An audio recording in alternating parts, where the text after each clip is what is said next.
Кыргыз Республикасынын Ички иштер министрлигинин баңзаттарды мыйзамсыз жүгүртүүгө каршы күрөшүү кызматынын кызматкерлери Кыргыз Республикасынын Жазык кодексинин 267 беренесинде каралган кылмыш менен катталган сотко чейинки өндүрүш ишинин алкагында Кыргыз Республикасынын аймагына Тажикстан жана Өзбекстан аркылуу Афганистандан келүүчү баңзаттарды жүгүртүү каналын аныкталган. Ыкчам тергөө иш-аракеттеринин жүрүшүндө Жалал Абад облусунун Мамай айылынын аймагында ХД аттуу Өзбекстан Республиканын жараны кармалып, жеке тинтүү учурунда кочкул күрөң түстөгү өсүмдүк тектүү жыты бар 14 брикет аныкталып алынган. Соттук химиялык экспертизанын корутуусуна ылайык алынган зат 7 кг салмактагы гашиш баңгиза каражаты болгон. Мындан аркы ыкчам тергөө иш-аракеттеринин жүрүшүндө Бишкек шаарынын жакын аймагында жайгашкан Баткен облусунун тургуну СИ аттуу баңгизаттарды ташуучу топтун мүчөсү кармалган.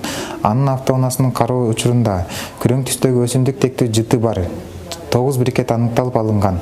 Соттук химиялык экспертизанын корутуусуна ылайык алынган зат 9 кг салмактагы гашиш баңгиза каражаты болгон. Аныкталып алынган баңгизаттардын жалпы салмагы 16 кг түзгөн. Мындан тышкары ыкчам аракеттердин негизинде ДИ аттуу баңгизаттарды ташуучу топтордун дагы бир мүчөсү кармалган.